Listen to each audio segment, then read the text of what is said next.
Tonight, badges on buses. If people choose to engage in those sort of behaviors, we're going to be there to deal with it. The police service's newest plan to crack down on violence on board city buses. Also tonight, demonstration limitation. City bylaws does not supersede the charter license treaties. Where you may no longer be allowed to protest if a controversial new motion clears City Hall. Plus, HIV cases spike. How many more cases are popping up in Manitoba, and which region has the sharpest increase? CTV News. Live from downtown Winnipeg with Marilee Caruso. Good evening. Thanks for joining us. Winnipeg police officers are getting on board Winnipeg transit buses. Officers will also start patrolling stops, shelters, and stations. This as drivers and riders deal with an increase in violent crime. Standing by with all the details for us tonight is CTV's Jeff Keel. So, Jeff, will riders see a cop on every bus? No, police say they're going to be strategic about this, targeting problem areas and peak times.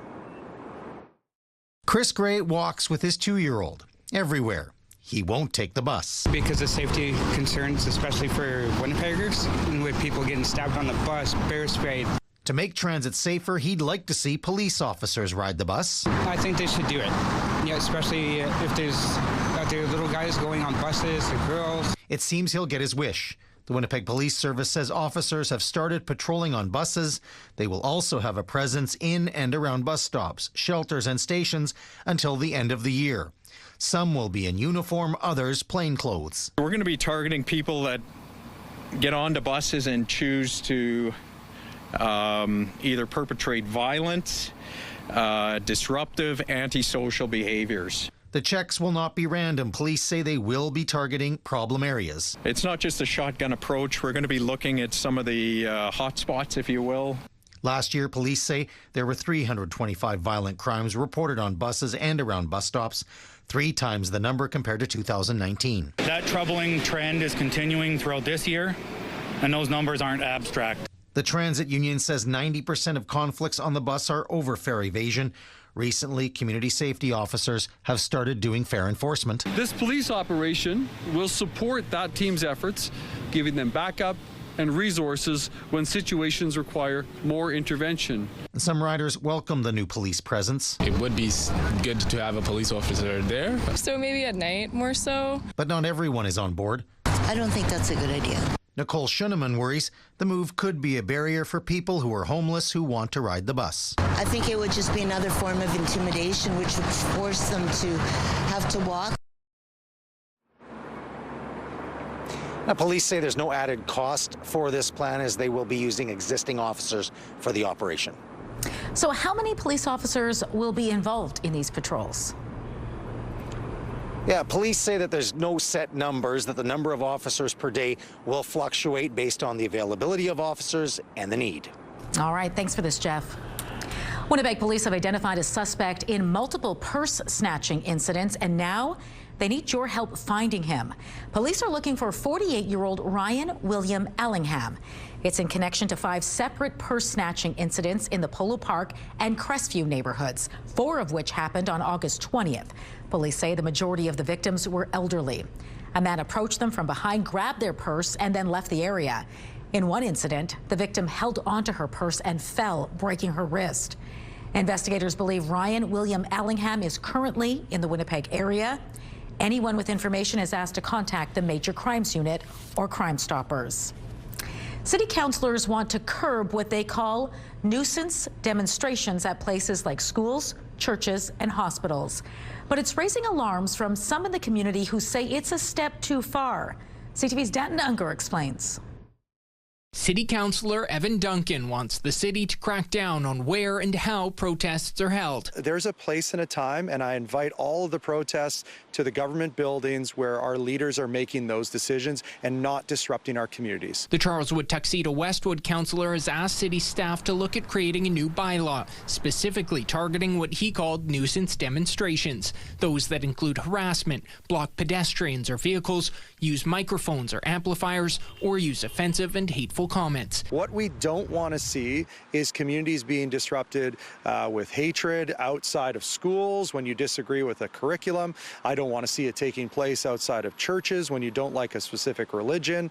And I don't want to see it happening at hospitals where you disagree with certain treatments. He wants a 100-meter buffer zone around vulnerable social infrastructure, including hospitals and healthcare facilities, long-term care homes and congregate living facilities, places of worship, public and private educational institutions, community and cultural centers, and cemeteries. Duncan says the bylaw would strengthen the city's ability to restrict or deny gatherings around these spaces and impose maximum fines for violators. But this isn't sitting well with Ramsey Zeed, the president of the Canadian Palestinian Association of Manitoba. This motion or this bylaw is ridiculous. Zeed's association has staged several protests since the beginning of the Israel-Hamas war.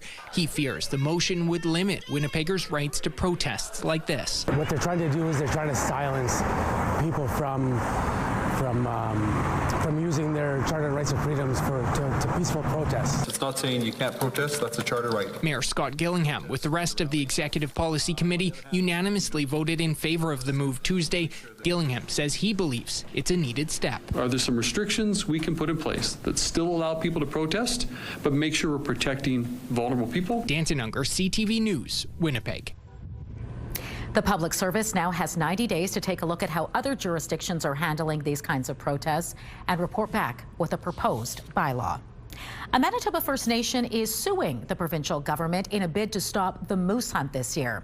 Grand Rapids First Nation wants a court to cancel all licensed hunting for moose in its traditional territory. The First Nation claims 97% of the total population of bull moose in one game hunting area has been allocated to licensed hunters. It says that jeopardizes its treaty rights to hunt moose for food. The First Nation says it already has to travel to neighboring Saskatchewan to hunt moose for this purpose.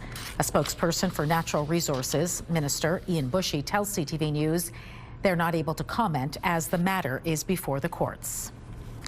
Families in Westwood now have a new place to play. Elected officials opened the redeveloped space today at John Steele Park. The project saw the removal of the old playground and the installation of a brand new one right next to the existing wading pool. It's now more visible and fully accessible, featuring a ramped play structure, play equipment, and of course, swings. It's hoped the new park will provide a safe, welcoming space for local families to come together. Parks are more than just green spaces. They are places where families gather and kids play and neighbors connect. They help us stay active, they enjoy nature, and build stronger, healthier communities. There are also new picnic tables, benches, and asphalt pathways throughout the park. All three levels of government pitched in to cover the $300,000 price tag. Great night to take a stroll through that redeveloped brand new park, Colleen. What are you tracking? Well, you saw those falling leaves too. Fall is upon us. That arrives on Monday. I'll have more on that. The night ahead tonight, pretty calm across Manitoba, pretty cloudy too, and a little cool if you are in parts of the northeast, and a little cooler you'll notice here today during the day after that very warm start to the week. A little less so. Temperatures back to normal now, and they will stay that way. But we will have showers moving into southern Manitoba. I'll show you when and where they will move. Let's take a look right now, though, first through the Bathfitter Live Eye. Bathfitter, your bath and shower experts for more than 40 years. In Winnipeg right now, it's cloudy and 17 degrees. Winds from the north-northeast at 21 kilometers an hour. The pressure's dropping, and the humidity right now, Marilee, is 68%. Thanks, Colleen. The province is warning of another potential measles exposure, this time at a Winnipeg hospital. The advisory applies to anyone who was at St. Boniface Hospital cafeteria September 12th. That's last Friday between noon and 2:30 p.m. Anyone who was there during that time is encouraged to check their immunization records and monitor for symptoms for the next 3 weeks. Health officials are sounding the alarm about a concerning spike in HIV cases in Manitoba. According to the province, the number of new HIV cases has nearly doubled in the first half of this year compared to last. Prairie Mountain Health Region has especially seen a rapid increase. And unlike other areas of the country, officials say most of our new cases are associated with injection drug use and heterosexual sex.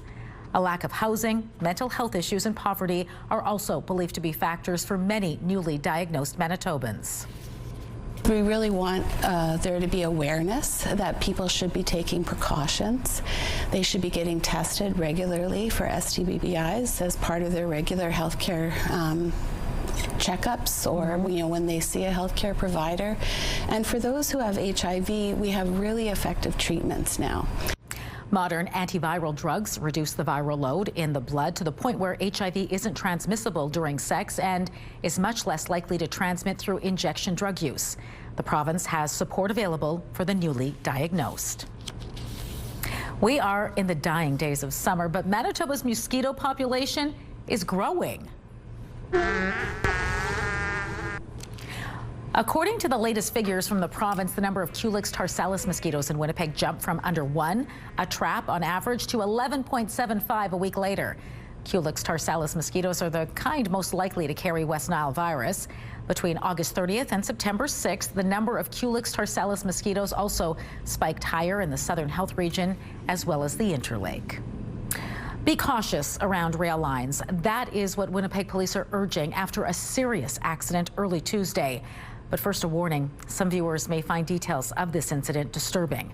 Winnipeg police were called shortly before 1 a.m. to the rail tracks near Sutherland Avenue and King Street. A man in his 20s required extrication after being dragged by a train. Police say the man tried to jump onto a moving train but instead fell onto the tracks. He was brought to hospital in unstable condition with what police describe as life-altering injuries. He's since been upgraded to stable. This week is Rail Safety Week. Mounties are looking for several suspects after a man was assaulted during a home invasion in Thompson. Officers were sent to a home on Princeton Drive around 5 Tuesday night. They learned 6 people broke into the home and attacked a 33-year-old man with a machete and a baseball bat. Police say he received serious but non-life-threatening injuries and was flown to Winnipeg for treatment. A 22-year-old man was arrested not long after, but Mounties are still searching for the other suspects. Anyone with information should call Thompson RCMP or Crime Stoppers. An unusual donation to Victoria Beach's annual rummage sale sparked an evacuation yesterday and an investigation by a military bomb squad. CTV's Daniel Helmerson explains. You never know what you'll find at a rummage sale. You name it, we sell it, and I'm not kidding. It's, if you look around here, there's furniture, there's appliances, there's things we don't even know what they are. And those words certainly rang true Tuesday afternoon in Victoria Beach. I went over to the table and I thought, holy smokes, that looks like a bomb. And I picked it up. It was very heavy, and I thought, I don't feel comfortable having it on my table. Volunteers at the beach's community center had been busy sorting through donated items ahead of this weekend's annual sale when Elaine Fletcher and others made the startling discovery. I was thinking, who the heck had that? Where would they find it? Fletcher put the object outside and contacted Victoria Beach Police, who evacuated the community center and surrounding area. I'm not a bomb expert, but obviously safety's number one. Police Chief Mike McKinnon says the Canadian Military Explosive Disposal Unit was called in and they determined the device was a modular practice bomb. 50, 60 years ago, they would drop these bombs in training exercises and the white smoke would indicate where it's at. A spokesperson for 17 Wing says the unit removed the bomb and will deal with it in a safe manner. Chief McKinnon says whoever donated the device likely didn't realize it. There's a lot of history out in Victoria Beach and a lot of old cottages and things like that, and I'm sure the person who dropped it off perhaps was in a box packed in the corner. By Wednesday afternoon, preparation for the rummage sale was back in full swing, though the bomb discovery was still the talk of the town. We didn't even think about it. Like when we were handling it, I didn't think it was going to explode or anything. But the show must go on and volunteers can't wait for the rummage sale to begin. We do this every year. It's a lot of work, but it's a lot of fun. Daniel Halmerson, CTV News, Victoria Beach. The rummage sale runs Friday to Sunday at the Beaches Community Center. More information can be found online. Well, more than 1,000 people gathered in Winnipeg last night to honor 31-year-old Charlie Kirk, an American conservative activist who was shot dead in Utah last week. American flags, MAGA hats, and Charlie Kirk T-shirts filled the legislative building's front lawn for a candlelight vigil. Prayers and tributes were shared for the Turning Point co-founder and podcaster, well known for his evangelical speaking tours and his connection to the conservative youth movement. Kirk was killed September 10th during a public speaking event at a university. A 22-year-old suspect is charged with aggravated murder. Still to come tonight, the Bank of Canada cuts the key lending rate to 2.5%. In that scenario, the Canadian economy does go into recession. We'll take a look at what it means as the Bank of Canada governor says warning lights are flashing. Plus, a driver facing several charges after going the wrong way down one of Canada's busiest highways. Where it happened when we return.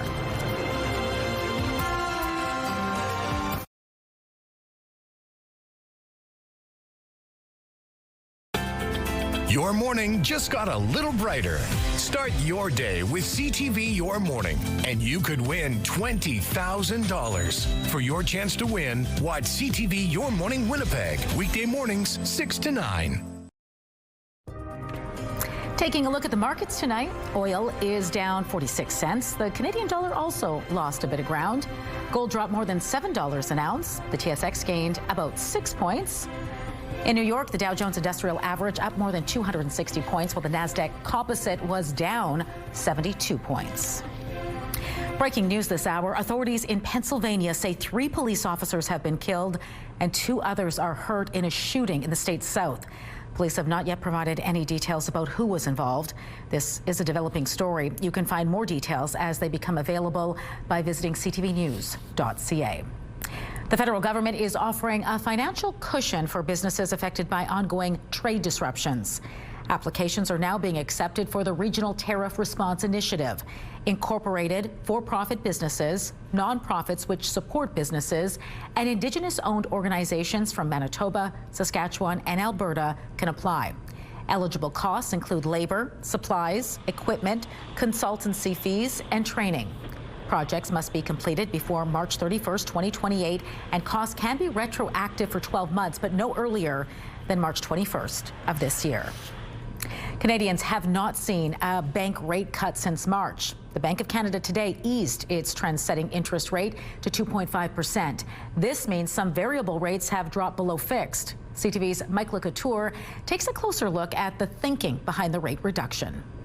With global economic growth showing signs of slowing, Tiff Macklem says much of the uncertainty is because of the trade war with the U.S. Tariffs are weakening the Canadian economy. Canada's central banker couldn't be more blunt. As exports dropped by 27% in the second quarter of this year and inflation rose by 1.9%, Tiff Macklem and his team decided it was best to lower interest rates. Canadians remain concerned about the cost of living, and our primary mandate is to maintain low, stable inflation, and we are very focused on that. Well, Canada's GDP declined by 1.6% in the second quarter, and some forecasts have the rest of the year looking flat, leading some economists to use the R word. The term is technical recession, where there's 2 negative quarters. Well, certainly we're pretty well there. The third quarter, it's going to be flat at best. The central bank disagrees, predicting modest growth in the second half of the year. But Macklem says that could change depending on what comes from the U.S. Where there's a significant escalation of tariffs, U.S. tariffs, in that scenario, the Canadian economy does go into recession. The effects of the trade war are also being felt in the U.S., where job gains have slowed and inflation ticked up. It's why the U.S. Federal Reserve recommended cutting its interest rate by 25 basis points on Wednesday. And while the decisions in each country are made independently, it does provide some perspective. You know, we talk about we got a big deficit of debt. Well, theirs is way bigger than ours are. The Bank of Canada's next rate decision is in October, but it's unclear if there will be another cut then. With the federal budget expected November 4th, Macklem could wait to see the scope of government spending before cutting the interest rate again. Mike LeCouture, CTV News, Ottawa. Anxiety around the job market is on the rise, particularly among young people. This, according to a new poll by the Angus Reid Institute, which found 37% of those between 18 and 24 years old said jobs and unemployment were their top issue. That number has more than doubled from last November. Here in Manitoba, the cost of living and inflation was the top issue for more than half of people across all age groups. 57% said they can't keep up with the cost of living. I think that's another economic factor, is that not only has inflation, it's cool, but it doesn't really offer Canadians a lot of relief because they're still, I think, dealing with the shock of those price raises from the last couple of years. And we're seeing that where Canadians are saying, yeah, like the cost of living is a top issue. I can't keep up with the cost of living. And a lot of Canadians are feeling like they're falling behind. The online survey of more than 4,300 Canadians took place between August 28th and September 5th. It has a margin of error of plus or minus 1.5 percentage points. The U.S. is taking the first official step towards renegotiating its trade agreement with Canada and Mexico. America's trade representative will begin 45 days of public consultations prior to a mandated review of the trade deal next year. There will also be a public hearing in November. The Prime Minister is looking to change some aspects of the deal, pointing to exemptions in trade law, which allowed the U.S. to impose sectoral tariffs on Canada. Mexico has already started a public consultation process to gather information on the functioning of the trade agreement. The trade agreement has so far shielded Canada and Mexico from the full impact of American tariffs. Meanwhile, Mark Carney will travel to Mexico tomorrow. The Prime Minister's office says he will meet with Mexico's president. They're scheduled to talk about security, infrastructure, investment, energy, and trade. The visit is intended to enhance ties with Canada's key trading partner. The King of England rolled out what some are calling a shock and awe display of royal style. It was all for Donald Trump, who was kept far away from the protests. Alex Prescia reports. President Trump and the First Lady getting the royal treatment in the United Kingdom today. Horse-drawn carriages decked in gold greeted them at Windsor Castle. Trump and King Charles got into one. Melania and the Queen were behind them. With this visit, the president becomes the first elected political leader in modern times to be hosted for 2 state visits by a British monarch, having already been hosted by the late Queen Elizabeth in 2019. The Guard of Honor at Windsor, the largest ever organized for a state visit. The president also welcomed by a joint U.S.-British flyover of F-35 fighter jets. The president and First Lady then joining the royal family for lunch inside the castle, where the leaders also exchanged gifts. The king presenting Trump with a hand-bound leather book to celebrate the 250th anniversary of the Declaration of Independence and the Union Jack flag that flew above Buckingham Palace on the day of President Trump's second inauguration. Trump giving the king a replica of former President Eisenhower's sword to symbolize the partnership between the two nations during World War II. And after lunch, the president laying a wreath at the grave of Queen Elizabeth. But this state visit is not without controversy. Protesters have been rallying outside Windsor Castle and across the UK, a few hundred in central London marching to Parliament. Overnight, protesters projected large pictures and video of Trump and Prince Andrew with the late convicted sex offender Jeffrey Epstein on the walls of Windsor Castle. I think it's quite smart because it says a lot without, causing too much disruption. Tomorrow, the president will meet with the Prime Minister Keir Starmer to talk tariffs. But today, it's all about pomp and pageantry for the president. Alex Prescia, ABC News, Washington. Yulia Navalny, the wife of late Russian opposition leader Alexei Navalny, says her husband was poisoned. Navalny says that is the conclusion of 2 foreign labs which carried out test samples from her husband's body. Navalny died last year in a Russian prison at the age of 47. Alexei was my husband. He was my friend. He was a symbol of hope for our country. Putin killed that hope. We have the right to know how he did it. Navalny has repeatedly accused Russia of killing her husband, but the Kremlin denies it. Russian President Vladimir Putin claims Russia was planning to release Navalny in a prisoner swap with the West. Ontario Provincial Police say a 21-year-old man is facing charges after a dangerous wrong-way driving incident. OPP shared this footage from a vehicle driving westbound on the busy 401 highway at around 6 September 7th. Suddenly, a vehicle appears in the center lane driving in the opposite direction. The driver of the sedan loses control, begins to swerve, and narrowly avoids a head-on collision with the driver who captured the video. Police say the incident could have easily turned fatal. The finalists for the 2025 Toy Hall of Fame are out, and there are some surprises. The list is compiled each year by the Strong National Museum of Play. And this time around, snow is one of the options up for honor, mostly referring to what you're looking at here, snowball fights. Organizers describe the substance as a mostly harmless projectile that provides endless fun. Other finalists include board games, Trivial Pursuit, and Connect 4. Other nominees include Spirograph, Scooters, Slime, Tickle Me Elmo, Furby, and Cornhole. The public can vote for their favorites, and then a panel of judges will decide which ones will be inducted in the Toy Hall of Fame in November. Well, they got to downsize. Some animals got to go. Dire straits out east as farmers begin rationing hay bales. That story just ahead. And a soggy start to the long-range forecast for Winnipeg. We could see showers as early as Thursday night. If not by then, by Friday. Light rain and showers, and that will continue into Saturday as well. 16 is our high on Friday, up to 18 on Saturday, which is the normal high for this time of year. Sunday, the last full day of the summer season, 21 degrees under a mix of sun and cloud. Fall arrives with the autumnal equinox early Monday afternoon. 23 that day under a mix of sun and cloud. Similar conditions and temperatures Tuesday, 22 under another day of a mix of sun and cloud.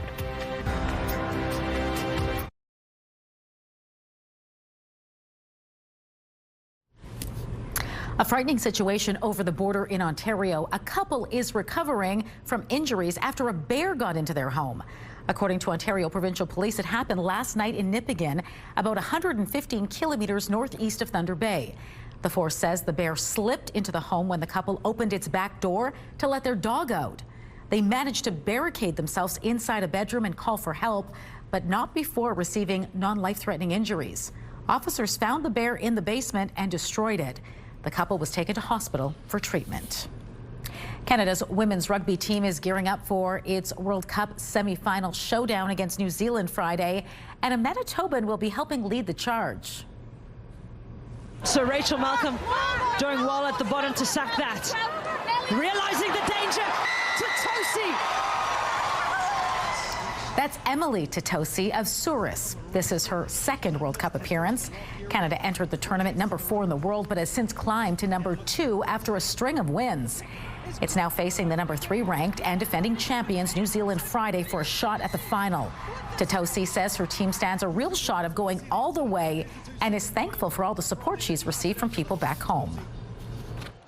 I'm so thankful people do reach out, even if I haven't played with them for 10 years, 12 years. I think that just shows how special of a game it is, and I am really thankful for that, because it just does go to show that the community is there and the community is vibrant. Even if people aren't playing anymore, like, you still are always a part of it. You can catch Friday's semifinal matchup at 1 p.m. on TSN.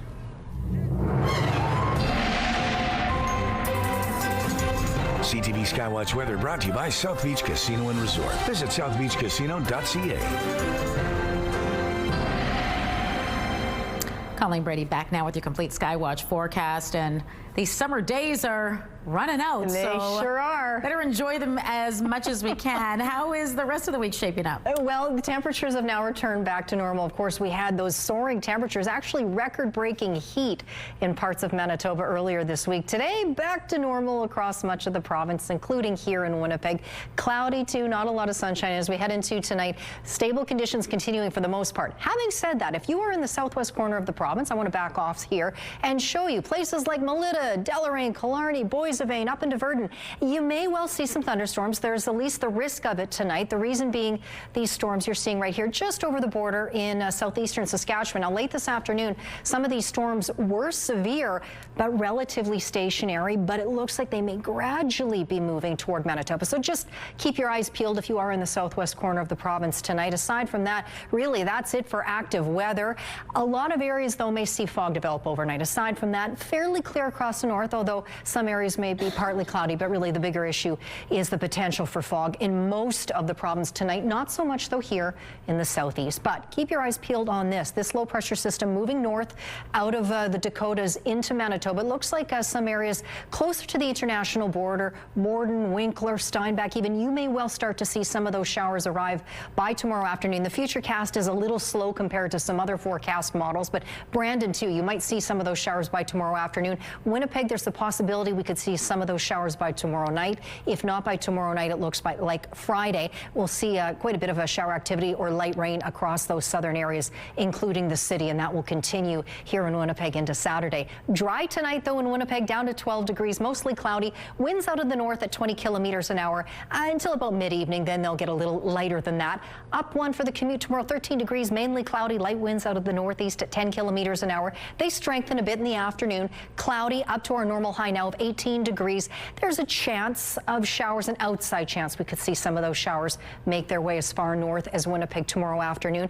Now, here we go. Now, showers or drizzle, there's the outside chance of it if you're up around Churchill. Otherwise, right around the northeast tonight, fog is your bigger concern overnight, and right into Thompson as well. Overnight lows right around the region in that 6-7 degree range. Thompson and Island Lake, bright and sunny by the afternoon, 17 and 16 degrees in those areas respectively. Partly cloudy around the northwest tonight. Otherwise, watch for fog patches. Overnight lows a little warmer for Flin Flon and the Paw, 10-11 degrees, single digits for Lynn Lake and for Norway House. You'll get sunshine in much of the northwest tomorrow. In the southwest tonight, fog expected in most areas, including Brandon, dropping down to 11 degrees. Dauphin, much the same. And again, Brandon, Neepawa, you might see those showers by tomorrow afternoon. 14 degrees there. Dauphin, it should be dry for you, up to 15. Winnipeg in the southeast, cloudy tonight. Overnight lows between 10 and 12 degrees. And then tomorrow, as I mentioned, those areas a little south of the city could see showers by tomorrow afternoon. Not so much for Winnipeg. And in northwestern Ontario tonight, cloudy or partly cloudy. Overnight lows between 11 and 13. Clouds stick around tomorrow with those temperatures pushing into the low 20s. Let's take a look at our first weather photo, and a beautiful look at these autumn colors popping up right around the Seven Sisters area. That photo is from Zenon, and this pretty lady is Molly, out enjoying the forest area at Victoria Beach. That photo is from Brian. You can send us yours by email to winnipegweather@ctv.ca. Thanks, Colleen. Eastern Canada is dealing with drought conditions so serious the public has been asked to conserve hay bales so livestock have enough to eat. CTV's Garrett Berry has more on the dire situation. Hay are the hottest commodity at Tommy Williams's farm in St. John's. People calling every day for 100, 200 of those white round bales and just don't have it to sell them. As a businessman, he's in a strange position, having to turn away customers and giving first dibs to longtime clients. Usually I'm trying to sell it this time of year. I hate to say no, but you got to keep your regulars going too. You can't supply the whole island. I wish I could, but that's how hard it's getting to find hay in this province after an extraordinarily hot and dry summer. Williams figures his crop yield is down about 20% and prices up the same amount. Agriculture Canada says this area dipped into an extreme drought by the end of last month. August was one of the driest months on record across Atlantic Canada. One homesteader is asking the public to skip the hay Halloween decorations this year to relieve at least some of the competition for the hay that is available. The small and even backyard farmers that we have been speaking to today anticipate even more challenges for their operations because they don't have the infrastructure to buy and store large quantities of hay all at once. That might mean more expensive orders from other parts of the country. Without enough food, it will get awfully difficult. Well, they got to downsize. Some animals got to go. Maybe some people won't keep the old horse that has just been prolonging, but who knows? Grass is growing again, but Williams can't do anything but wait and hope it grows high before the first frost is expected next month. Otherwise, there just won't be enough to feed all the hungry animals. Garrett Berry, CTV News, St. John's. Patients who have suspected cancer diagnoses are often seen in waiting rooms and hallways. Coming up, a new study shows an increasing number of cancer patients are being diagnosed in emergency rooms, highlighting the shortage of family doctors. Medical Watch is next.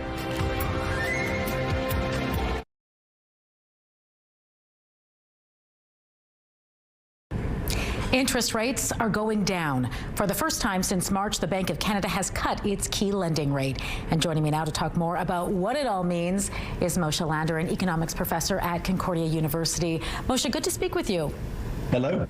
I'm curious, is this in line with what you were expecting? Yeah, I think all economists were expecting it. When we saw that inflation data earlier this week, it was pretty much a clear open field now for the Bank of Canada to cut rates. And so quarter percentage point is the smallest cut that they can make. And I think that's very precise of them to make that small move right now and leave some space with their 2 remaining meetings. We've seen 2 consecutive quarters of negative growth now. Does this mean we're in a recession? Technically, I think we only saw the second quarter. I think the first quarter might have been flat. If it was revised down, then yes, we are in a recession. But, you know, the thing that I find these days is that because everybody lives in their social media circle, it's really what are you experiencing right now? So even if the macro economy is technically experiencing a recession, if you have a job and your friends have jobs, you would say, look, I don't see the recession. And similarly, if I said that, look, we're growing right now, but at a very small rate, if you're struggling right now to make ends meet, you're going to say, look, I don't care what you tell me about the macro economy. I feel like I'm having a recession, and the kids these days are calling it a me session. All right, what does today's cut mean for Canadians on a whole? Probably not much. If you have any sort of variable rate with your lending, then it is good news. Variable rate mortgage, line of credit, credit cards, car loans, student loans, all of those should probably be adjusted down 1/4 percentage point by the end of the week. But the thing is that that's not really necessarily going to put more cash in your pocket. And I think a lot of Canadians that are struggling right now will certainly welcome the cut, but that difference is not going to be enough between having a comfortable life and being in danger. So I don't know that there's necessarily that huge impact that we're going to expect from that cut that everybody's been anticipating. The other part of it too is that even if we're in a recession or we're just on the teetering edge of one, 1/4 percentage point cut is not going to change things in the short run. Remember when we were talking about high interest rates a few years ago, the comment that I kept making is that it takes time for those things to work their way through the economy. So will this cut. It's going to take months before we see that effect. Now, we know the bank is remaining very cautious about its future outlook, focusing on shorter horizon. Are you anticipating a cut in October? It's possible. We got to see a little bit more data for what's going on. I think that of the remaining 2 meetings, there's one in October, one in December. One of those 2 will probably have a cut, but I wouldn't expect much more after that unless the economy really goes down the tank. If all we're looking at is just in the very short term, I don't see that there's enough terrible news to necessitate more than 1/4 percentage point cut the rest of the way. And you also want to make sure that you have a little bit of space just in case things really do go sour for the economy in 2026. So I think the Bank of Canada is going to be very cautious about what they do next. All right, Moshe, thanks so much for your take on all of this tonight. It was great speaking with you. Anytime.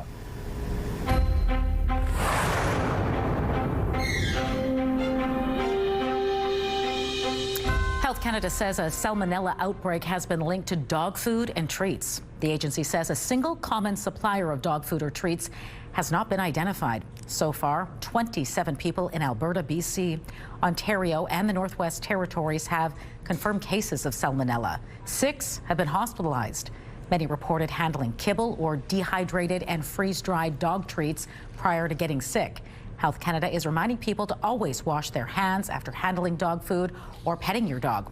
Although your pet may not show signs of illness, they can still be infected and pass it on to you. Meantime, a salmonella outbreak linked to salami and cacciatore that sickened dozens of people in several provinces appears to be over. The Public Health Agency of Canada says there were 90 confirmed salmonella cases, 10 of which led to hospitalizations. Alberta had 69 of the cases, followed by Ontario with 19, and Manitoba and British Columbia each had 1. The health agency says people became sick between mid-April and early August. More than 65 products were recalled. A new study of our healthcare system looks at the impact of when a cancer diagnosis is made in a hospital ER. It's a situation becoming increasingly common amid a shortage of family physicians and long waits for diagnostic tests. CTV's Pauline Chan reports. Emergency departments are unique. We often provide episodic care, so we only see a patient once and we don't have ways to follow up with patients, make sure that referrals that were sent actually happen. A recent study by Dr. Kirat Gurwal shows an increasing number of cancer patients are actually being diagnosed during a visit to the emergency room, pointing to the lack of access to family physicians. We interviewed 20 emergency physicians across Ontario. The problems range from the environment. Emergency departments are routinely overcrowded.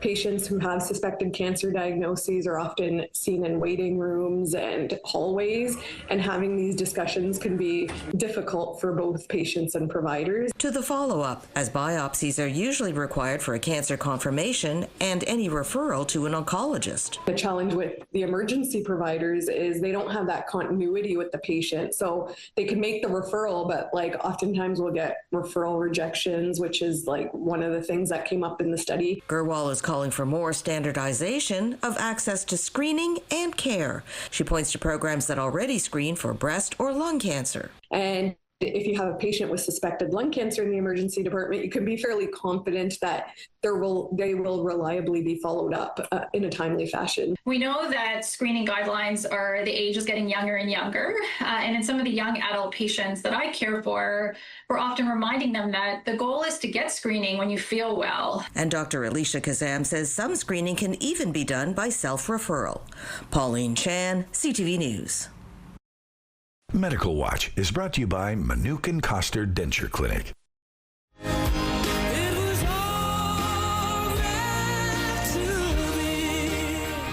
Get ready to break free. It's Queen, unlike you've seen them before at the planetarium this fall. We'll have the details next in Spotlight. That's what they say.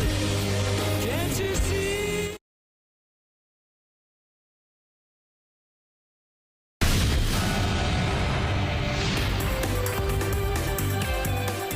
Spotlight, sponsored by the Casinos of Winnipeg, presenting Gord Bamford. The band Queen has always had a show that's out of this world, of course, and soon that will quite literally be true. The Manitoba Museum is bringing a special show to their planetarium called Queen Heaven. Made in heaven.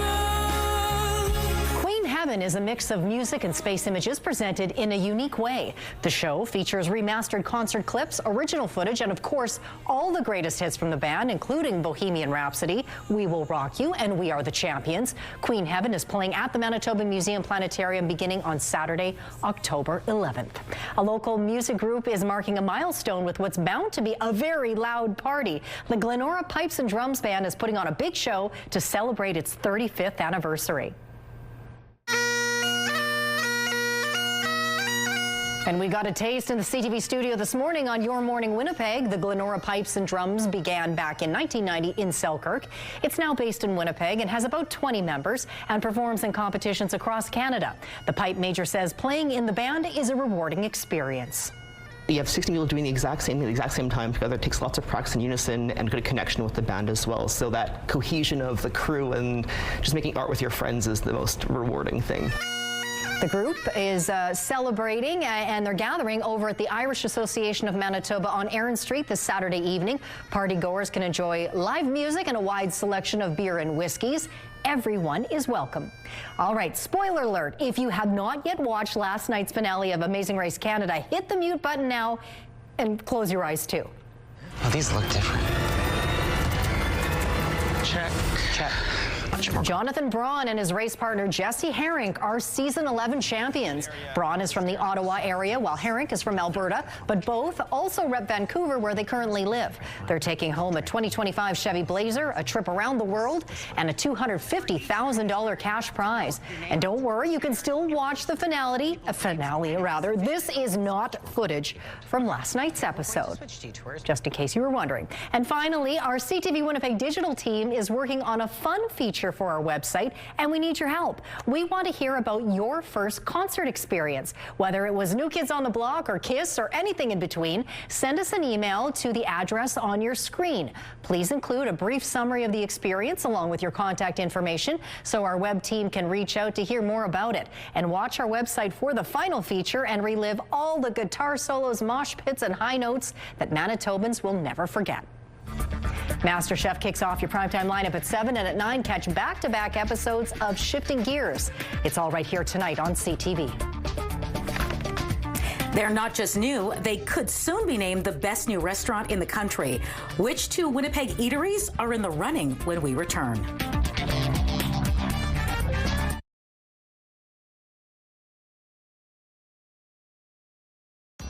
Women's clothing provided by RW & Company. Salon services provided by S&T Spa Salon. 17 and cloudy in Winnipeg right now. Winds from the north-northeast at 21 kilometers an hour. Highest temperature of the day today in Winnipeg was 19. The normal now is 17 degrees. A little cooler than we were on this day a year ago, but nowhere near that record set in 1989. Tonight down to 12, mostly cloudy. Clouds stick around on Thursday up to 18 degrees. There's a low chance of showers in the afternoon. Better chance by tomorrow night, but an even better chance Friday and Saturday. 16 Friday, 18 Saturday, 21 on Sunday, the last day of summer. Fall arrives Monday afternoon with a high of 23 degrees under a mix of sun and cloud. Similar conditions merrily on Tuesday. Thanks, Colleen. 2 Winnipeg eateries, coincidentally, nestled under the same roof in Osborne Village, are in the running for a prestigious culinary honor. Air Canada unveiled the finalists for its 2025 Best New Restaurants list Tuesday, and 2 Winnipeg spots made the cut. They are Baby Baby and Shirley's Restaurant. Both restaurants opened in March after much Instagram-fueled hype. They're located near the corner of Osborne Street and Stradbrook Avenue. The top 10 finalists will be revealed November 17th. I haven't tried either of them. No, but that's always been a great spot for restaurants. That location, yeah. That does set a good precedent, absolutely. Sure does. And good luck to them in the contest. Yeah. All right, that does it for us tonight. Have a great evening. We'll see you back here tomorrow.